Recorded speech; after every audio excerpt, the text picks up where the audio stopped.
사도행전 17장 16절로 21절까지 말씀입니다. 제가 한 절 여러분과 함께 교독하겠습니다. 바울이 아덴에서 그들을 기다리다가 그 성의 우상이 가득한 것을 보고 마음에 격하여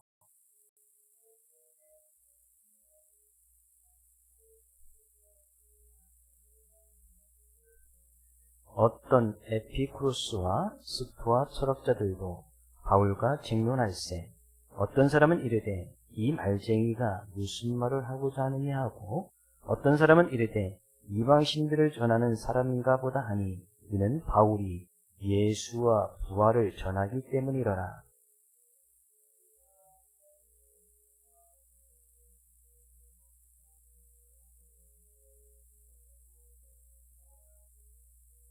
내가 어떤 이상한 것을 우리 귀에 들려주니 그 무슨 뜻인지 알고자 하노라 하니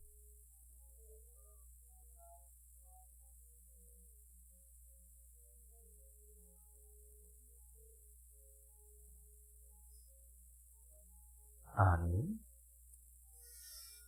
어린 왕자라는 책 너무나 잘 아시죠? 어린 왕자 책에도 보면 그 어린 왕자가 기적이라고 말한 것이 있습니다. 어린 왕자 말씀 기적은 내가 좋아하는 사람이 나를 좋아해 주는 건 기적이다. 이렇게 이야기했어요. 내가 좋아하는 사람이 그 사람도 나를 좋아해 주는 얼마나 큰 기적입니다. 그 기적 가운데 이렇게 또 가정도 이루시고 또 연인 관계도 있고 그런 모습 속에서 또 살아가는 거 아니겠습니까? 한 가정을 이룬다는 것이 정말 큰 하나님의 은혜와 섭리가 있지 않냐고는 놀라운 기적이죠. 기적이 있지 않으면 또 가정을 이룰 수가 없는 거예요. 우리 모두는 인생에서 어떤 기적이 일어나기를 또 기대하고 희망을 또 해보죠. 어떤 사람들은 자기가 하는 일이 금방 성공할 수 있는 그런 기적을 또 바라기도 하고 어떤 사람들은 자고 일어났더니 한 10kg씩 살이 쫙쫙 빠지는 또 기적을 또 바라기도 하고 어떤 사람은 또 그냥 일확천금을 누리는 그죠? 또 이게 당첨이 됐으면 좋겠다. 그런 또 기적을 또 바라기도 하고 또 뭐 삶 가운데 그런 많은 사람들이 기대하고 더 많은 것들이 나가겠죠. 근데 잘 생각해 보면 우리의 삶 가운데서 가장 큰 기적은 무엇일까? 나의 삶 가운데서 가장 큰 기적은 무엇일까? 지금도 그 기적은 일어나고 있어요. 우리가 만왕의 왕 되시고 창조주 되시며 전지전능 하나님 앞에서 그 하나님을 예배하고 있다는 것, 이것보다 더 큰 기적이 어디 있습니까? 누가 죄 있는 사람이 그 하나님을 만나고 그 하나님께 예배할 수 있는 사람이 어디 있겠습니까? 구약시대에는 우리가 너무나 잘 다시피 죄 있는 사람이 하나님의 전에 들어가면 바로 죽임을 당했어요. 제사장들이 자기가 회개하지 아니하고 돌이키지 아니하고 하나님 앞에 나갈 때 철저히 회개하지 아니하고 돌이키지 아니하고 하나님 앞에 서면 그 즉시 그 자리에서 죽임을 당하는 사건들이 있었다는 거예요. 그 사람들이 하나님 너무나 두려워해서 하나님 앞에 전에 서기에 너무나 큰 두려움이 있었어요. 네, 자기의 죄 때문에 그렇게 죽임을 당할 수 있는.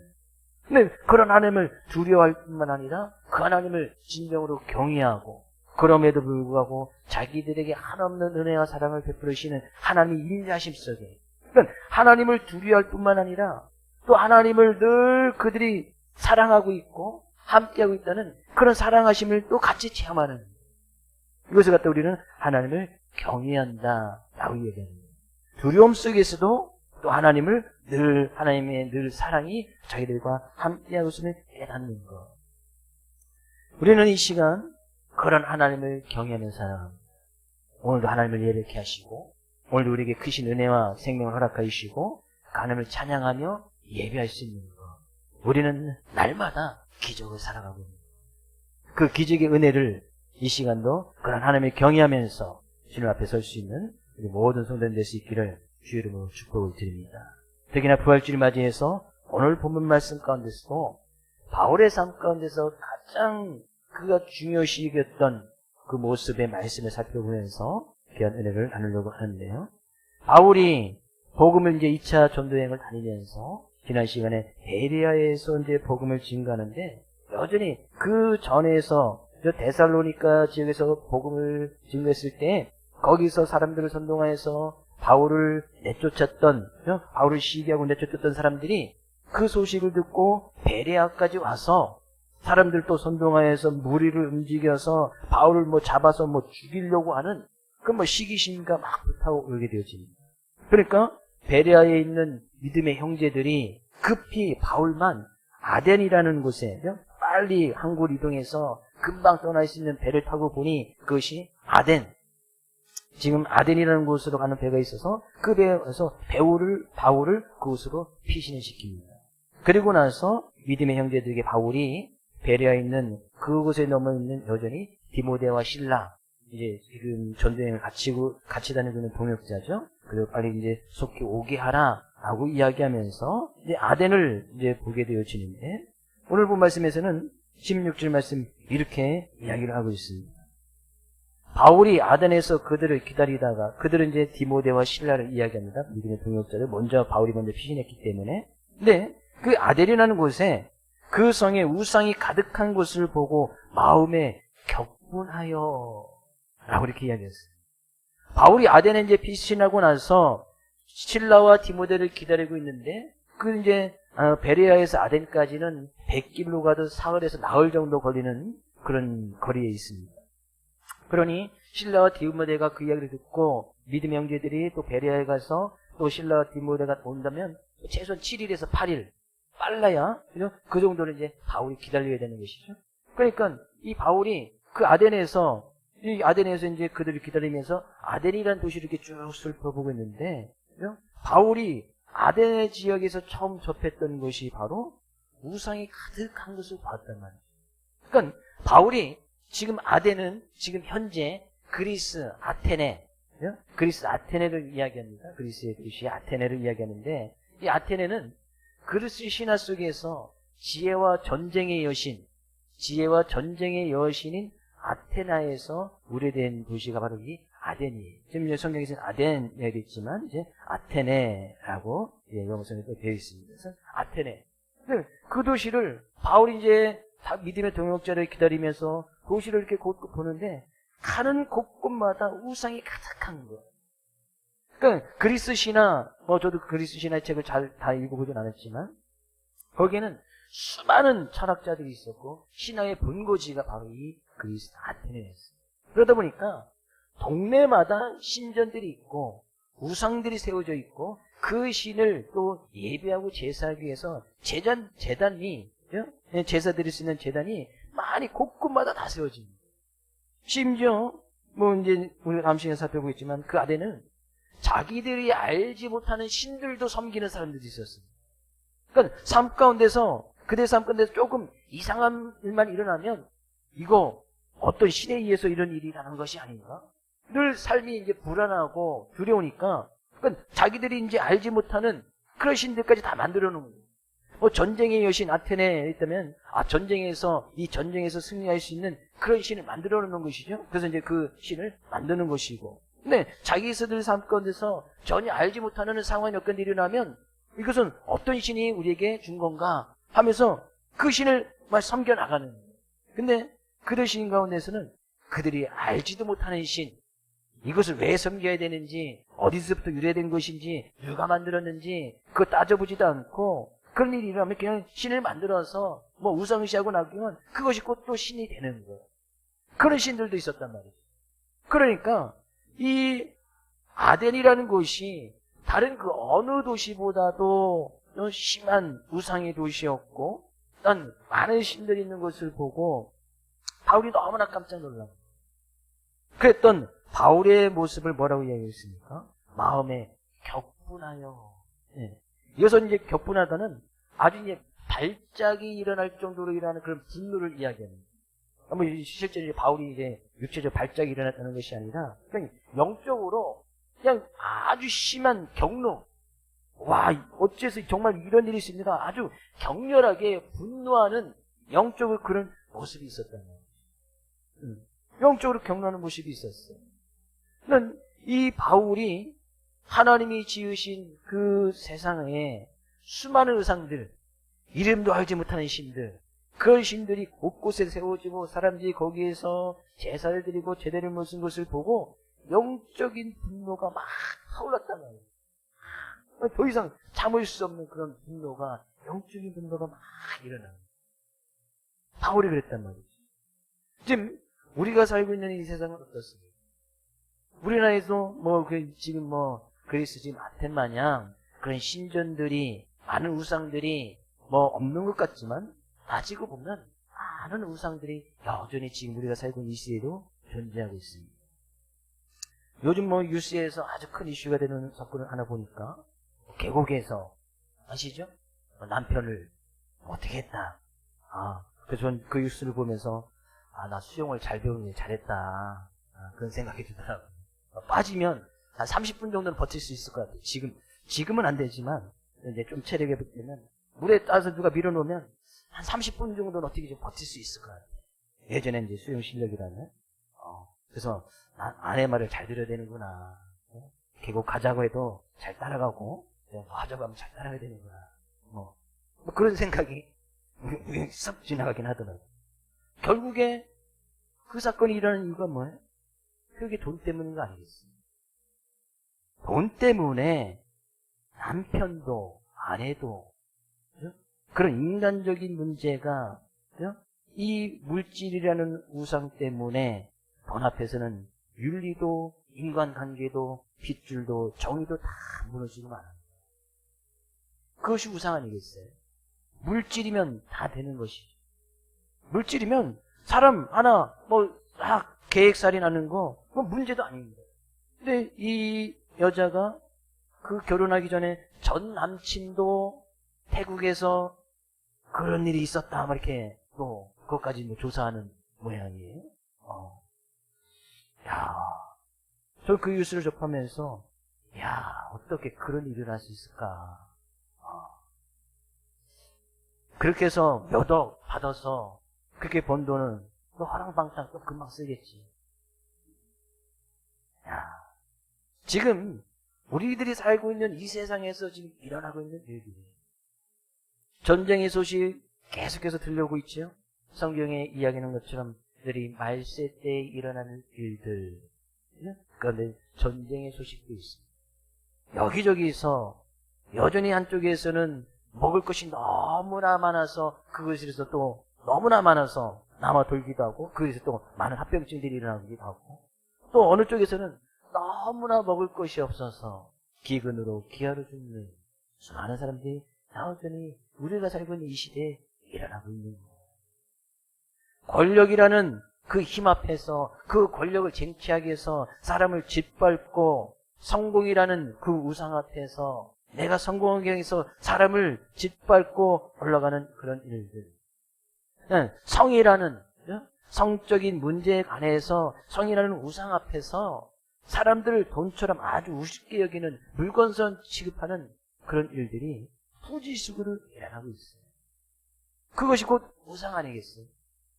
물질, 권력, 또 성공, 성이라는 것 앞에서 그 어느 것도 보이지 않는 자기의 욕심이나 탐욕만 튀어나가면 모든 것이 끝인 것처럼 살아가는 사람들이 그런 사건 사고들이 너무나 많이 있다는 그런 뉴스를 우리가 접하면 어떻습니까?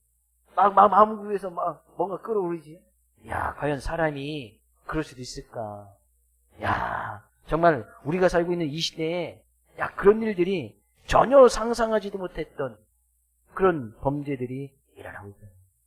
그런 것을 접하면 마음에서 뭔가 저 깊은 곳에서 뭔가 끌어올라. 과연 믿는 우리들은 정말 이런 시기에서 어떻게 믿음의 모습으로 살아가야 되는가? 그런 것이 끌어올라. 여러분도 그러시죠?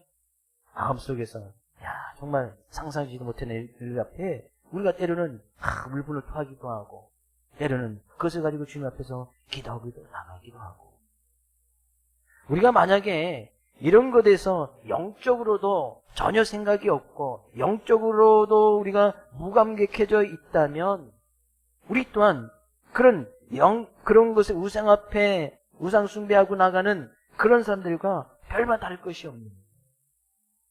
왜? 우리도 다 그런 일이 일어날 수 있지. 나도 언젠가 그렇게 할 수도 있지.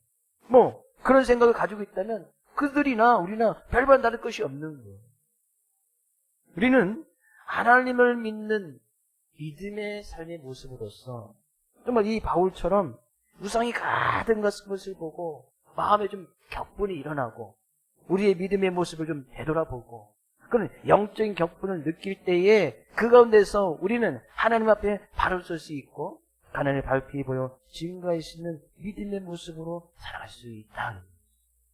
저는 우리 사랑하는 모든 성도들이 좀 영적으로 이 시대를 좀 바라볼 수 있으면 좋겠고 영적인 감각 속에서 세상이 정말 우상으로 섬겨가는 거는 눈에 보이는 뭐 신전이나 뭐 제단들은 그렇게 많이 보이진 않는다 할지라도 그죠? 눈에 보이지 않는 그런 우상들을 섬겨나가는 이 시대에서 진정으로 기도할 수 있고 영적으로 민감하게 받아가고 나갈 수 있는 우리 사랑하는 모든 성도들 될 수 있기를 주의 이름으로 축복드립니다. 그런 도시를 보고 마음에 격분했던 이 바울은 무엇을 한 걸 17절에 했어요. 해당에서는 유대인과 경건한 사람들과 또 장태에서는 날마다 만나는 사람들과 변론하니 바울이 그 마음에 막 영적 격분이 가서 도저히 가만히 있을 수가 없었던 거예요. 그래서요 회당에서는 유대인과 경건한 사람들, 회당에서 이제 유대인들이 모이는 곳이고 경건한 사람들은 이방인이었는데 유대교로 이제 개종한 사람들을 이야기합니다. 그러니까 그곳에 모여서 같이 말씀을 이제 나누기도 하고 그랬던 장소가 이제 회당이죠. 근데 회당을 찾아가면서 유대인들에게 또 경건한 사람들에게 유대교로 개종한 이방인들에게 그들을 찾아다니면서 또 설교하고 강론하고 또 말씀을 나누는 또 이제 여기서는 이제 장터라고 되어 있지만 장터라는 것은 우리의 일반 시장을 이야기하는 것이 아니고 어떤 사람들이 모여서 집회하는 장소 또 그런 것을 또 재판할 수 있고 어떤 자유 토론까지 가능한 어떤 공개 광장을 이야기합니다. 그 사람들이 그런 데서 모이면 뭐 집회도 하면서 재판도 하고 서로 막 토론도 하는 그런 장소를 갖다고 장터라고 해요. 그러니까 거기는 날마다 사람들이 모여서 서로 이제 토론하고 또 이제 재판할 것이 있으면 재판도 하고 그런 일을 하는 거예요. 날마다 사람들이 모여 있는 거예요. 그러니까 바울이 그런 곳을 찾아가서 그런 사람들과 만나는 사람들과 늘 변론하는 거예요. 변론했다는 것은 설교하고 말씀을 나눴다는 거예요.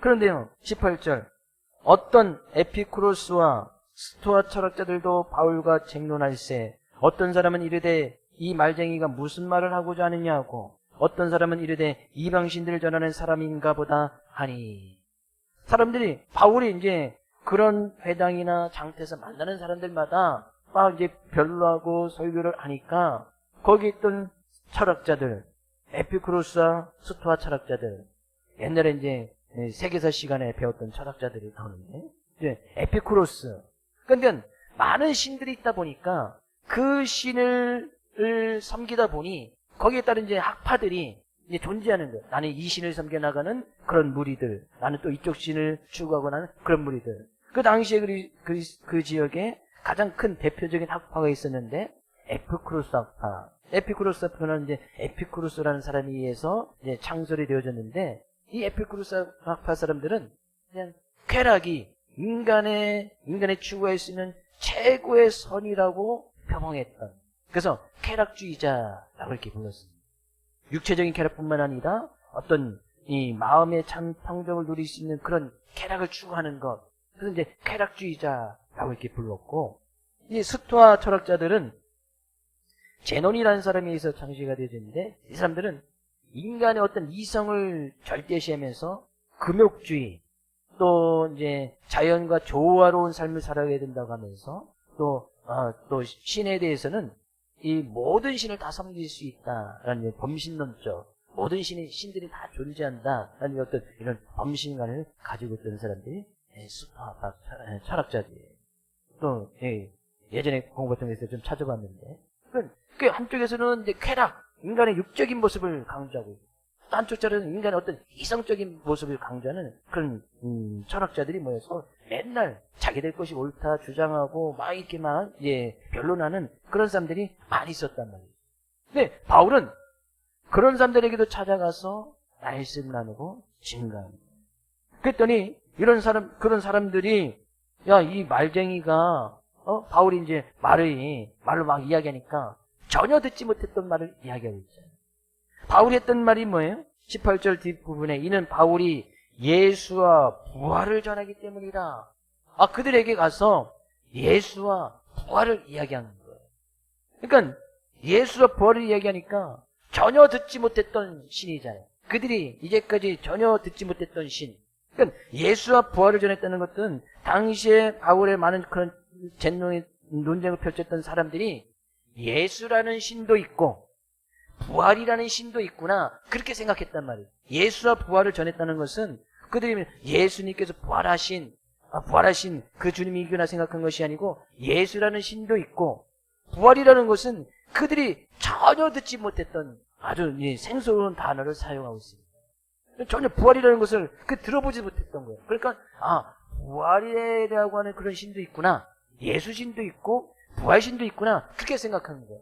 그러니까 이 바울이 와서 한꺼번에 두 가지 이 신을 이야기하니까 이 말쟁이가 도대체 뭔 말을 하는 것이냐, 그죠? 그렇게 생각했단 말이죠. 여기서 이제 말쟁이는 아주 이제 음식 찌꺼기를 어떤 줍거나 마차에서 떨어지는 물건을 주어 아주 연명하는 사람들을 이야기하는데, 바울이 이야기하는 그것을 갖다가 전혀 이해하지 못하니까 아주 하찮은 사람이 와서 그냥 말로 이렇게 떠드는구나, 그렇게 생각을 했단 말이죠. 그렇게 생각을 한 거예요. 아니면 어떤 사람들은 우리가 알지 못하는 또 다른 신을, 이방 신들을 전하는 사람인가 보구나, 그렇게 생각을 하는 거예요. 근데 그들이 그렇게 생각했던 이유는 뭐예요? 예수와 부활을 전혀 알지 못했기 때문에, 전혀 깨닫지도 못했죠. 그리고 그들은 이미 아델이라는 이곳에는 수많은 우상들이, 수많은 신들이, 그들이 최고의 신이라고 하는데 제우스 신이 벌써 그 나라를 다 다스리고 있는데 와서 이제 또 다른 신을 이야기하니까 그 신 중에 또 하나인가? 아니면 또 다른 신인가? 다른 나라에서 전해드는 새로운 종교인가? 이 정도. 그래서 이제 말쟁이가 와서 그런 말을 해서 우리를 설득하려고 하는구나, 그 정도로 생각했다. 우리가 오늘 중심적으로 살펴보려고 하는 것이 바로 이 부분입니다. 바울이 지금 아데네에서 우상이 너무나 가득한 그곳에서 바울이 그들에게 말씀을 증거하고 설교를 하는데, 그 말씀을 증거하고 설교했던 것이 뭐예요? 바울은 예수와 부활을 전했다. 예수와 부활을 전했다. 당시에 아덴 지역에 있던 모든 우상은 뭐예요? 그들이 만들었던 신화에 나타나는 모든 우상들은 생명이 없는 무생물에 지나지 않습니다. 그냥 우상을 어떤 형태를 만들어 놓고 거기 생명이 없는 거예요. 그냥 어떤 그들이 만들어 놓은 어떤 피조물에 불과하다 말이에요. 어떤 돌로 만들어 놓든지 제단에 쌓아놨든지 생명이 없는 그릇에, 그래서 이제 그들이 더욱더 신적인 것을 높이려고 하다 보니까 그들이 만드는 것이 점점 커지는 거예요. 아주 웅장하게 크게 만들어 놓으면 더 큰 신인 것 마냥 외형적으로 더 이제 세련되고 더 크게 신전도 더 크게 만들 수밖에 없는 거예요. 근데 그런 신전들이 너무나 많아요. 그런 바울이 영적으로 너무나 격분하여서 그들 앞에 진정한 신은, 진정 우리가 믿고 나가를 하시는 예수와 그 예수님께서 부활하신 그 복음의 말씀밖에 없음을 깨닫고 그들에게도 여전히 예수와 부활을 증거합니다. 부활은 예수님, 바울이 이제 부활을 증거했다는 것은, 부활은 뭐예요? 죽음 가운데서 다시 살아나신 것이 부활이잖아요. 그러면 예수와 부활을 전했다는 것은, 예수를 전했다는 것은 예수의 어떤 죽음이 있어야 부활을 이야기할 수 있는 거 아니겠어요? 그러니까 예수를 증거했다는 것은 예수님의 죽음, 예수님의 십자가의 죽음, 우리의 연약하고 죄 많은 우리들을 위해서 예수님께서 십자가를 지셨던 예수님의 십자가의 죽음을 이야기하고 그 다음에 부활을 이야기해요. 이것이 바울이 설교했던 설교의 가장 큰 핵심이에요. 그 이전에도, 이 이후에도 바울은 설교를 할 때, 말씀을 나눌 때, 변론할 때, 다른 사람들에게 복음을 증거할 때 그가 가장 중심적으로 여기서 얘기했던 것이 무엇이냐? 예수님의 죽음, 예수님의 십자가의 죽음, 예수님의 부활을 이야기하는 거예요. 그래야 이 복음의 말씀을 통해서 지금 우상으로 가득한 이 아델이라는 곳에 정말 그들은 생명이 없는, 정말 이 하찮은 피조물에 불과한 그것을 섬겨나가는 그들 가운데서 참다운 생명을 얻게 하고 참다운 진리를 깨닫게 하는 것은 이 복음의 말씀, 예수님의 십자가와 부활밖에 없음을 바울은 너무나 잘 깨달아서 그들에게 여전히 예수님의 십자가, 부활을 지금 이야기하고 있다는 겁니다. 우리도 바울이 이렇게 복음을 증거하기까지는 바울의 우리는 이전의 삶의 모습을 너무나 잘 기억하고 있죠. 바울은 철저하게 어떤 유대교는 이제 구약의 말씀만 믿는 그런 사람들이 이야기해요. 철저하게 율법만 지켜나갔다. 그래서 거기에서 촉망만 든 인재였어요. 그래서 사람들이 어떤 군사적인 힘까지도 동원할 수 있는 그런 힘과 어떤 권력 있던 사람들이 이 바울이 되기 전에 있던 사울의 모습 아니겠어요? 네, 바울은 외형적으로는 우상과는 무관한 사람처럼 보였지만 철저하게 어떤 유대교에 빠져있던 그는 예수님을 부정하고 오로지 율법을 추구하면서 곧 예수님 믿는 사람들 하나님의 교회를 짓밟고 나갔던 것을 갖다 천직으로 생각했던 사람이 예수님 믿기 전에 바울의 모습 아니겠어요? 네, 그것을 통해서 그가 얻으려고 했던 것이 뭐예요? 힘을 얻고 권력을 얻고 어떤 그것을 통해서 승승장구하는 그런 모습을 바울이 생각하고 있어요. 외형적으로 어떤 것을 섬겨나가는 우상을 그에게는 없었지만 실제적으로 바울은 마음으로 자기의 어떤 힘이나 권력을 추구하고 나가는 그런 우상을 섬기고 있었다는 거예요. 그러니까요, 예수님 믿는 사람 있는 곳이라면 자기가 앞장서 나가서 그 사람들을 잡아서 감옥에 가두는 일에 앞장서거나, 스데반 집사를 돌을 치려고 할 때는 자기가 앞장서서 돌을 던지는 사람들의 옷을 맡아줄 정도로 그렇게 앞장섰던 사람이 바울 아니겠어요? 그것이 예수님 믿기 전에 바울의 모습, 바울이 섬겼던 우상의 모습이었어요. 네, 바울이 부활하신 예수님을 만나고 나서 그가 진정한 하나님을 제대로 볼 수 있었어요. 아, 하나님이 나를 택하사 이방인의 사도를 불러주시고 나를 이렇게 쓰시기 위해서 하나님께서 그런 은혜를 허락해 주셨구나. 예수님을 만나고 나서 철저하게 깨달은 거예요. 자기가 이제까지 잘못된 것을 섬겨나갔구나. 잘못된 우상을 섬겨나갔구나. 그러니까 예수님을 만나고 나서, 진정으로 예수님을 만나고 나서 모든 것을 다 내려놓고 모든 것을 다 배설물처럼 여길 정도로 다 내려놓고 온전히 주님만을 위해서 살아갔다 말이죠. 그런 예수님 만났던 바울은 그 이후에도 마음으로라도 어떤 우상을 만든 적이 없습니다. 오히려 예수 그리스도 안에서 날마다 자기 자신을 죽이고 날마다 자기 자신을 쳐서 복종하기까지 자기가 자기를 부인하는 그런 삶의 모습으로 부활하신 예수 그리스도의 생명 속에서 그 부활의 주님을 증거하고 또 부활하시기 위해서 십자가를 지셨던 그 주님을 자기의 십자가를 표대로 삼아서 참다운 귀하고 복된 삶을 살아갔던 사람이 바울이었다. 사람들이 왜 이 세상의 삶의 모습을 살아가면서 자기 인생을 이런 헛된 우상이나 잘못된 것을 신봉하면서 살아가는 이유가 무엇입니까? 이유는 너무나 간단한 겁니다. 자기 자신이 언젠가는 무덤 속에 누워야 할, 언젠가는 흙으로 돌아갈 그런 존재임을 망각하고 있기 때문에, 자기 죽음은 자기가 언젠가는 죽을 것이다라고 인식하고 있을지는 몰라도 그 이후에 하나님의 심판을 믿지 않거나 믿지 못하기 때문에. 그러니까 이 세상에서 그런 것들을 신봉하고 우상을 섬겨나가는 거예요. 이 세상 우리가 영원히 살 수 있습니까? 영원히 살 수 있는 분이 누가 있어요?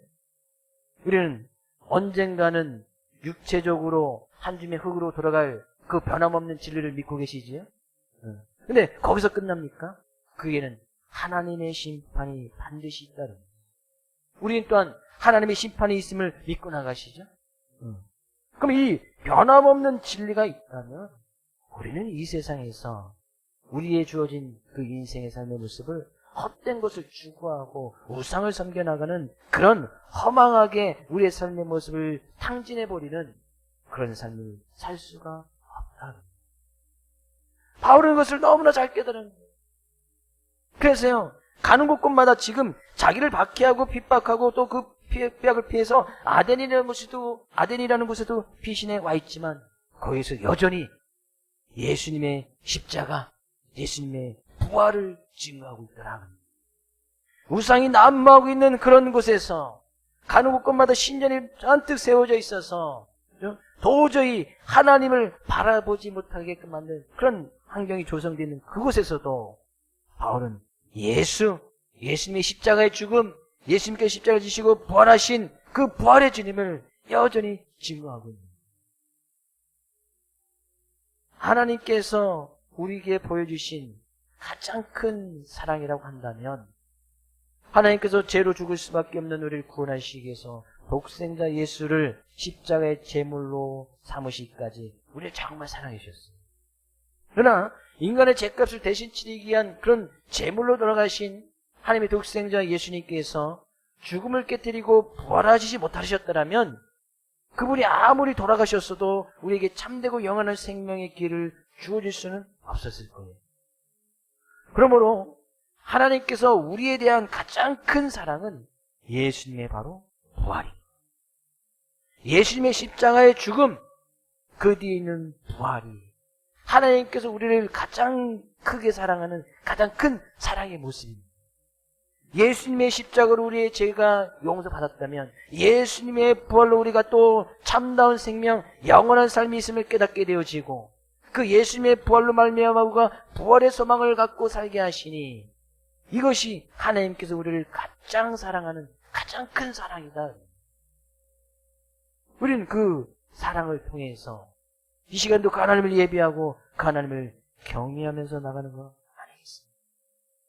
그 하나님을 진정으로 경외할 때 우리가 이 부활에 대한 소망을 잊지 않고 살아갈 때 우리는 그 하나님을 제대로 볼 수 있고 그 하나님을 경외하면서 그 하나님을 증거할 수 있다.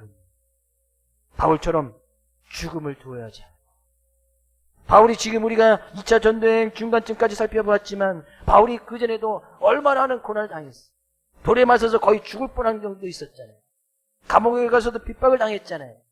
그럼에도 불구하고 이 바울은 예수와 부활을 증거하는 것을 멈출 수가 없는 거예요. 네.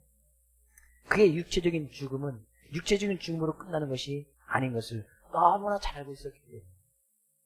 행여나 물론 나중에는 로마에 가서 이제 순교를 하지만 감옥에 가서 죽는 한이 있더라도 돌에 맞아 죽는 한이 있더라도 그 육체적인 죽음을 두려워한 것이 아니고 자기가 정말 하나님 앞에서 그 하나님을 경외하고 그 하나님을 나타내는 그런 삶을 살아가고 있는지, 자기가 올바른 삶을 살아가고 있는지, 참된 믿음의 삶을 살아가고 있는지, 행여나 자기가 그러지 못할까봐 날마다 자기 자신을 죽이고 날마다 자기 자신을 부인하는 그런 삶의 모습을 살아갔다는 거예요. 바울은 그것을 두려워합니다. 자기도 여전히 육체의 모습을 가지고 있었기 때문에 내가 행여나 내 육체적인 실수로 말미암아 하나님을 욕되게 할까, 이것이 너무나 두려웠던 거예요. 그러니 참다운 예수님 만났던 이 바울은 그런 하나님의 은혜를 너무나 잘 깨달아서 부활하신 주님, 십자가의 주님을 가는 곳곳마다 증거하는 거예요. 저는 우리 사랑하는 모든 성도님들이 진정으로 그 하나님을, 우리가 믿는 하나님을 잘 알고 그 하나님께서 우리를 얼마나 사랑하시는지, 예수님 십자가를 지시게 하시고 부활하게 하신 그 하나님의 사랑을 정말 잘 깨달아서 우리의 삶의 모습을 통하여서 무엇을 하든지 그 하나님께만 영광을 올려드리고 그 하나님을 나타내고 그 하나님을 증거할 수 있는 참단 부활의 소망을 가지고 참 생명을 살아가며 진리의 삶을 살아갈 수 있는 우리 사랑하는 모든 성도들 될 수 있기를 주의 이름으로 축복을 드립니다. 우리의 삶의 모습을 통하여 그 하나님을 나타내고 이번 한 주간도 우리가 하나님의 가장 큰 사랑을 받았으니 그 사랑의 모습을 통하여 사랑을 나타내고 사랑을 증거할 수 있는 우리 사랑 모든 손님 될 수 있기를 다시 한번 주의 이름으로 축복을 드립니다.